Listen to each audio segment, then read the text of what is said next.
Hello, Ram fan. My name is Jeff Garner. Welcome to this week's edition of Inside Cleveland Rams Football. As always, I'm joined by the head coach of our Cleveland Rams. That's Mr. Scott Riley again. Scott, thank you so much for your time this week. Appreciate it. Thank you.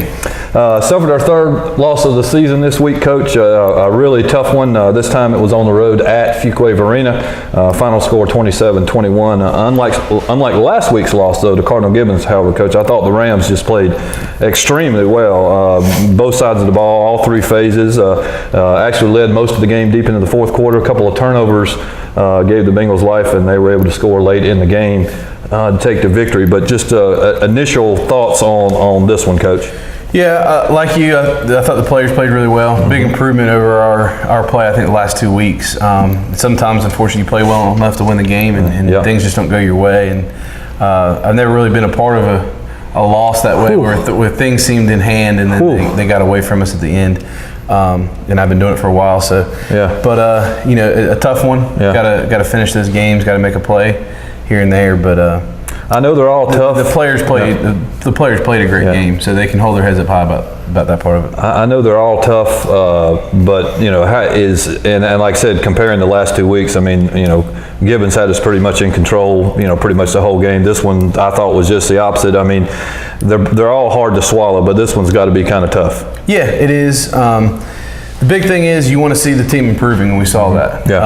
And we always call the non-conference kind of the preseason. The way you win your conference, or you finish second in your conference, you're guaranteed a playoff spot, regardless of what your record is going into non-conference. And we've been 2-3 the last few years, and had good playoff runs, been able to win conference championships. So it's not the end-all or be-all. Right. We much rather learn from this now than have to have this situation in the playoffs. It'd be real tough pill to swallow. That's for sure. First, second round, third round of playoffs to have a loss like that. But if as long as the kids keep their heads up and don't let this snowball on them, we'll be fine. Right. So.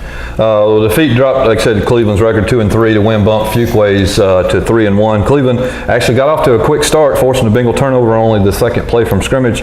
Rams take that turnover and turn it into a quick 6 on a Tyson Dew touchdown from the 2. Later in the second quarter, another Dew touchdown gives the Rams a 14-point lead, which they take into the halftime.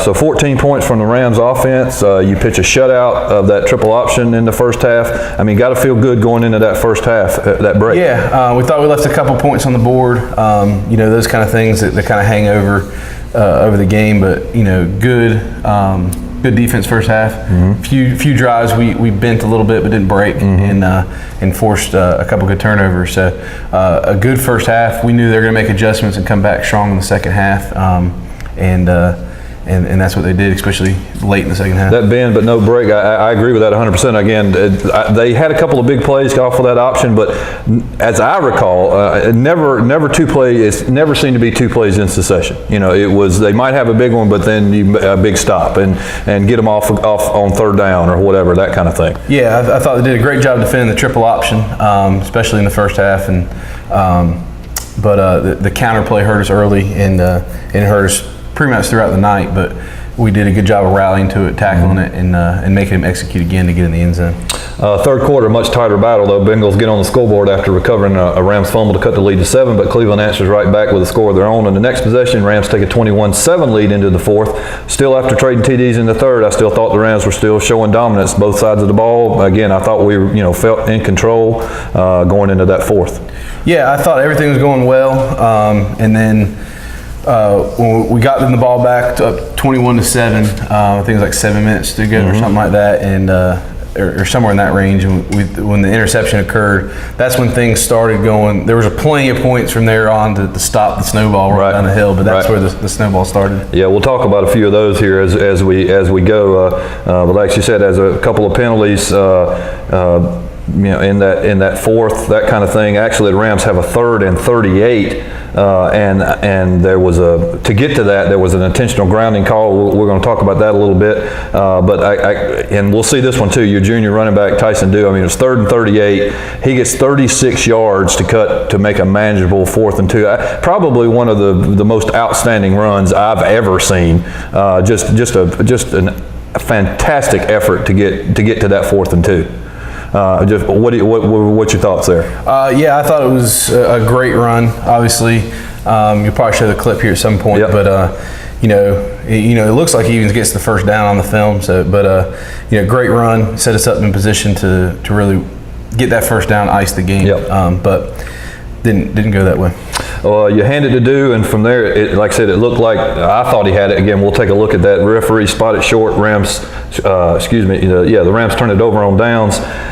I was just in shock by that spot. I know we'll talk about it here a little bit, Coach, and I know you're gonna be politically correct about it, but I'm not a politically correct person. I thought it was an awful spot, but we'll get to that here in a second. But the Bengals, with the momentum now clearly on their side, they take that possession going for the score to cut the lead to 1 at 21-20, 55 seconds to play in the game. They attempt the point after. Poor snap. Rams actually blocked the extra point to keep the lead at 1. 55 seconds to go. Again, still got to feel good, Coach. Thoughts at that point. Still got to feel good. Yeah, obviously when they score that touchdown to tie it up, we preach, the importance of those extra points. We get that block, and all we have to do is get the ball back and win the game. But great block by Jaylen Vinson, and a great effort by a number of guys to get through there. I think Jaylen just beat them to the block.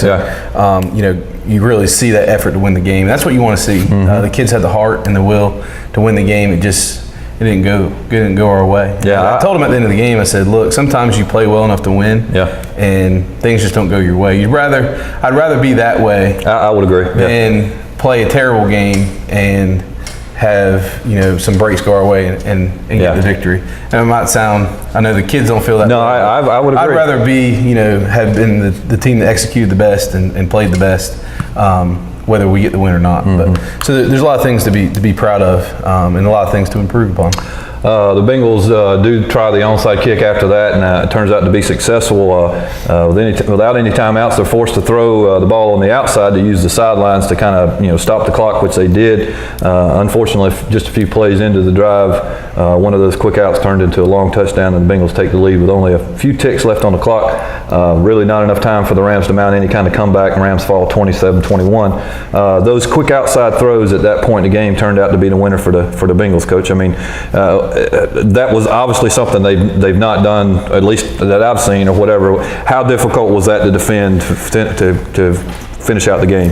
No, it's something they'd shown that formation before, and we had practiced playing man press against it. I think in the game situation, our players kind of backed themselves up, which ended up being a mistake. But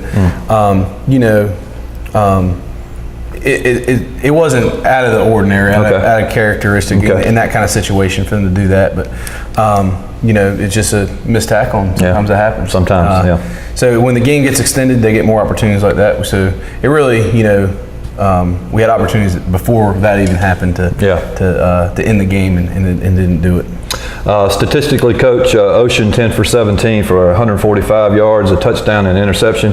But again, I thought the story of the night, your junior running back Tyson Dew, 32 carries for $185, scores all 3 of the Rams touchdowns, 2 on the ground and a third on a 35-yard shovel pass, which is my favorite play of all time, by the way. I mean, me and Kenny talk about that just about every week. That's my favorite play you call. But what a night for Mr. Dew. Yeah, he's had a great season so far, and it continued last night. He was a workhorse and made a lot of tough runs. All right, Coach, we've queued up a couple of those plays. Some we've already talked about here a little bit, so if you would help us step through them, give your comments here. First possession for the Bengals here, Coach, second play from scrimmage, and your defense gets that first turnover that we already talked about a bit. Yeah, good play out of our secondary in there.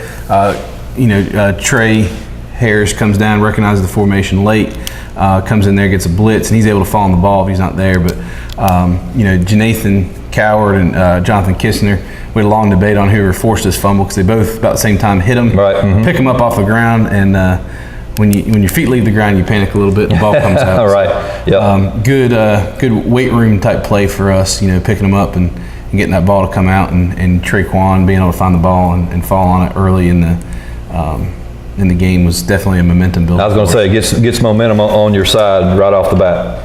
Okay, Dew scores his first of 3 touchdowns after that turnover. We're still in the first quarter here, Coach, and your defense causes a second Bengal turnover. Yeah, I think Jamal comes around. He's a contained player there for us, comes around, does his job, turns it down into a narrow alley, was able to also stick his arm in there and pop that ball out, and then the guy's tackling him, keeps him from getting it, and I think Diego Carrasco is able to fall on that ball and get it back back forced another good turnover.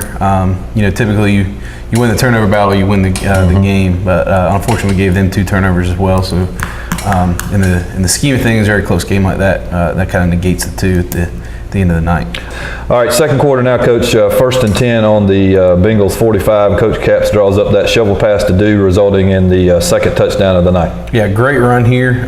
Breaks several tackles in the second level, and what makes Tyson a special back is when he gets in that second level, not only can he break tackles, but he can run away from you too. Usually in high school you get one or the other. You got a back that can break it away. Doesn't break many tackles, or you have one that can break tackles but don't tend to run away from you. Don't have the speed to get away. Yep. But Tyson has that great balance, great power in his legs, and definitely elusive, and has that breakaway speed. Still in the second quarter here, Coach, your senior cornerback, Trey Harris, comes off the corner for a big sack. Yeah, the tight end is lined up to the trip side, so he's ineligible. So instead of guarding him, Traquan comes off the edge on a blitz, which is good recognition of the formation. We don't need to cover a guy that they can't throw to, so he comes off as a free rusher right there, and quarterback rolls right into the pressure and he gets him down.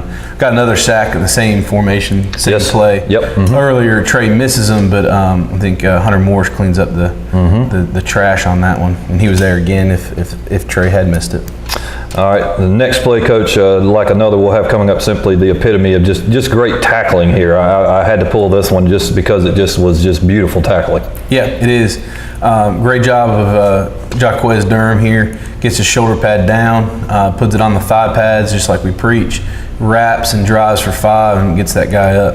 Only a sophomore, great player. Looks like he's undersized, but when you see him in the weight room and you see him run around, you realize that not the case. He's got he's got the power and speed to make up for any lack of size there, and a great physical form tackle. We move into the third now. Coach, Rams drive all the way down to the Bengals 1. Dew punches in for his 3rd touchdown of the night.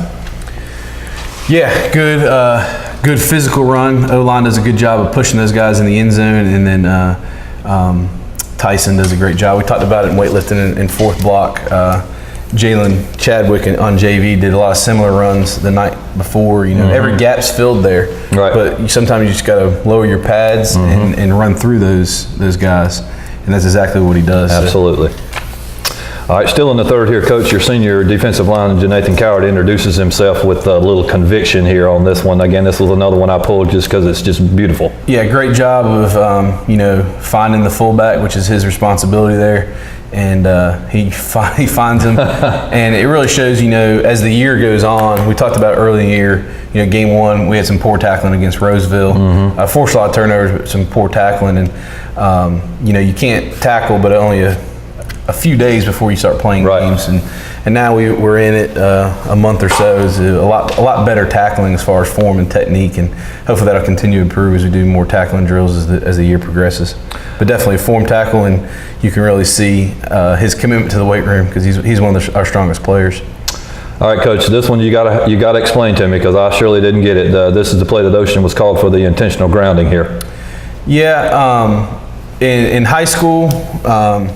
There is no, in college and in the NFL, if he's outside the pocket, there's no intentional grounding, but that's not the rule in high school. And in my opinion, I thought Griffin Duck was in the vicinity. In the vicinity. Absolutely. I think that's who he's throwing to.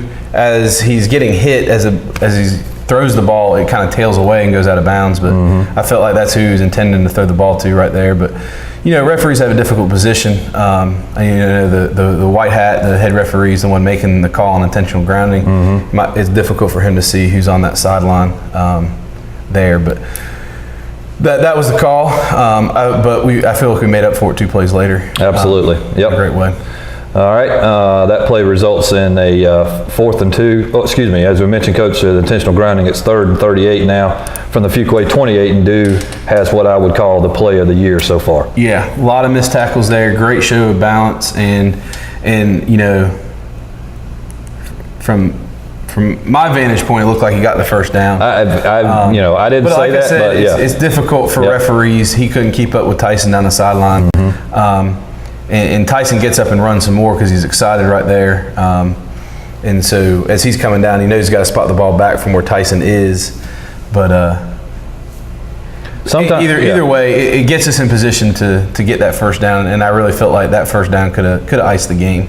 I thought he had gotten it. I'm running down the field here with Tyson myself, and I saw that. I thought we got the first down by a yard or two, but that's what I had said on the about a yard from where I thought they had already been marked down. That's what I saw. What I said on the broadcast is that that's a first down. That's a first down, and like I said, I thought we got a poor spot there, and then we end up getting another one here shortly. But anyway, 4th and 2 now. That, like I said, that replay results in 4th and 2.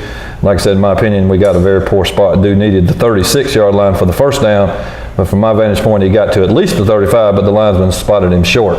I just thought it was just a poor spot. Sometimes I think, again, I don't want to be too unpolitically correct here, but sometimes I think they have in their mind what they want to see, and when they don't see it, they still mark it that way. It's just, to me, and it's the far linesman, it's the linesman on this side that comes in and brings the spot, or our near side linesman. And why this linesman here doesn't come in and make the spot, he's got a better look at it right here anyway. So I know I'm moaning, but yeah. And like I said, being a referee is a difficult job.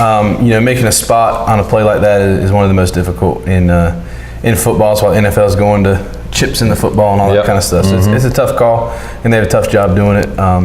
But it is what it is. You can't do anything. Yeah, you can even see him reach the ball out. I know they're looking at his knee and all that kind of thing as well. But I did see from my vantage point, they come and marked it right at his waist is where they marked the ball at, and you could clearly see that he had reached much further with the ball, even than he got the spot. So, but it's a difficult thing, and there's no instant replay in high school football, nor should there be. But it is. It's a close call, and we'll get our share eventually. I hope we'll get our share coming forward. But I don't envy their job either. No, I'm not going to take that job by any stretch of imagination. But that doesn't keep me from having some poor words at times. So I'll just keep it at that, Ram fam. So, but again, the game wasn't won or lost on one or two plays. You always hear that, but you always want to get what you deserve. And I don't think in a couple of plays there we got what we deserve. I'll leave it at that. All right, Coach. Next up, Coach, it's your weekly player awards. Always my favorite part of our broadcast. Who you got for us? Offensive player of the week is pretty clear choice. Tyson Dew did it all. Scored all our touchdowns. Yeah. Ran the ball really well. Obviously, he would definitely want to give an assist to his offensive lineman. Certainly. And who blocked very well for him. But he did a great job of running. That run right there on 3rd and 38 is remarkable. So I know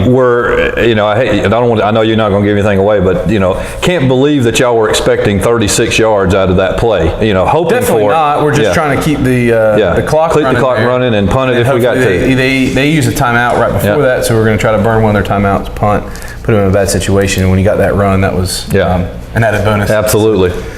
But very determined not to lose that football game. So he did a great job certainly with it. Defensive player of the week, with a lot of good choices there. I thought Jaylen Vinson played very well. I thought JaNathon Coward played very well. We're going to give the award to Jacquez Durham, sophomore safety. Played a great job, made a lot of crucial tackles. Yes, he did. A lot of those counters that busted and they got 8-10 yards, he was down there tackling them and keeping them from rehuddling. So if he hadn't made those tackles, it definitely would have been a shutout in the first half, or holding them to 7 going in about 7 minutes in the fourth quarter. So definitely played a great game. That's a great choice. And, he's getting better and better each week, so it's going to be exciting to see what he can do for us going forward. Special teams player of the week is definitely Jaylen Vinson for getting that block. Serious. 2021, blocked that kick.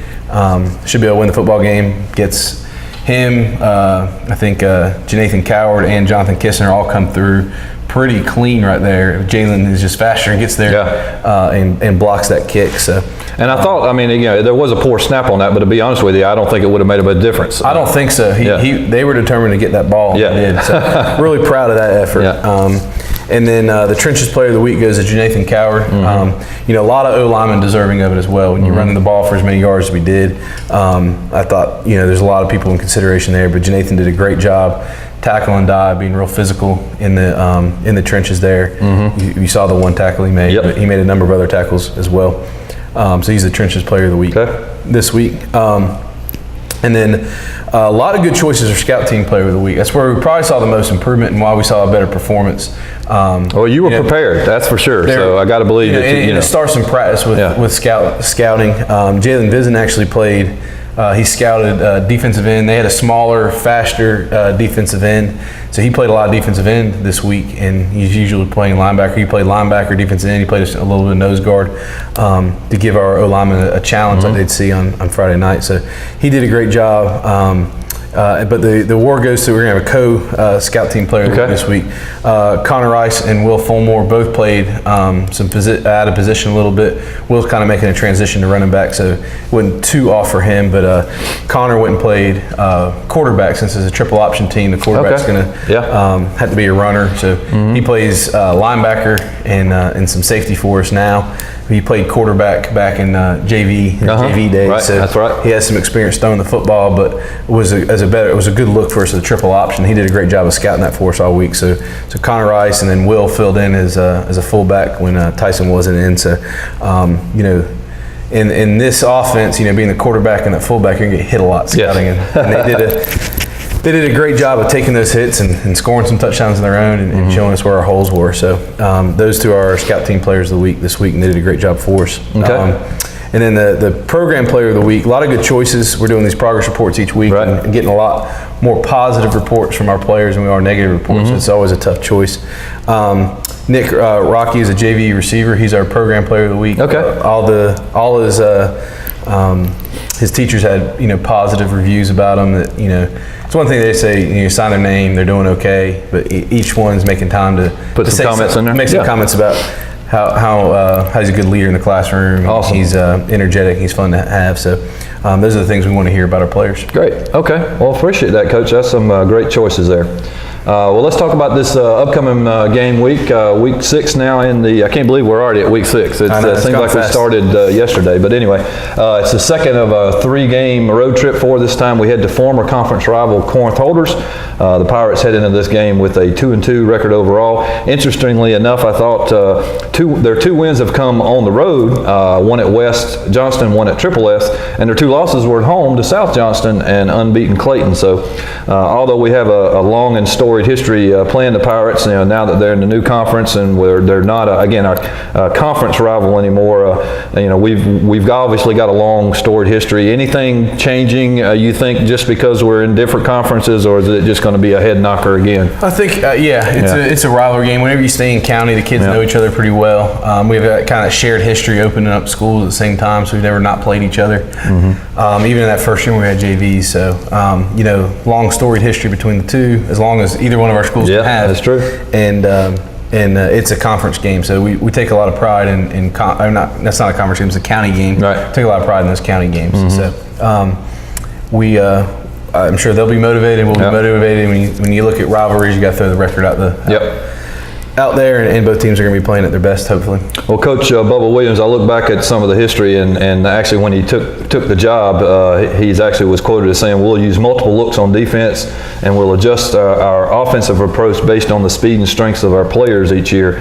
With that said, what can we expect out of the Pirate offense and defense? Since he's been there, they're in shotgun spread type look, but they have a lot of the same principles that Fuquay has in the triple option. You have a dive guy, you have a pitch guy, you have a quarterback runner. They run a number of other schemes as well, just as Fuquay did with traps and counters and those kind of things as well. So it's very similar offense, obviously different formations, but you're going to get similar type of principles that we saw with Fuquay. And similar disciplines to you got to take care of your responsibility. You got to stay in your gap and those things. So it's a good preparation in that regard. Obviously different formations, so your eyes are going to be different who you're reading and those kind of things, but similar principles in that regard. They run the ball a little bit more than they throw it. They do throw it more than Fuquay does. Being from gun, it's a little bit easier to make those reads and be able to throw the football. So a little bit more balance in that regard. Right. Well, the Pirates coming to the game averaging about 23 points a game, holding their opponents to only 16. And like I said, it's definitely going to be a rivalry game. I don't care about what conference and where, but like I said, those county games are important. I know, like I said, we take a lot of pride in those. Definitely see it as a rivalry game, Coach. So that just means, Ram fam, that we're going to need to see you in the house at Corinth. It's our second, again, as I said, of 3 consecutive road games for the Rams. I thought the Ram fam actually came out fantastic this past week at Fuquay. I think we had I won't say a packed house, but it was a nice turnout, a lot of support, I thought, from the Ram fam for you. Definitely going to look to that again, even more so with this county rivalry game. Would you not agree? Yeah, the Spirit Club is doing a great job in the school building and getting people. They had a bus that came and brought a lot of students to the game at Fuquay, and I think they're planning on doing that again. And it creates a lot of energy and really can turn a road game into a home game. Yep. with that. I'll be honest with you. It's actually the first time I've sat over on the Ram fam side. I'm usually either on the sideline, but we did the broadcast. The plans are to keep doing the broadcast from the visitor side. I thought it gave us some more support there, and it was just great sitting over there. I mean, the fam was in it the whole game. So and I know you guys were feeding off of that. It had to be, especially some of those big plays, like I said, Tyson's play, and the touch. I mean, it was a great atmosphere. Yeah, it really was. We had the support. It almost felt like we were at home.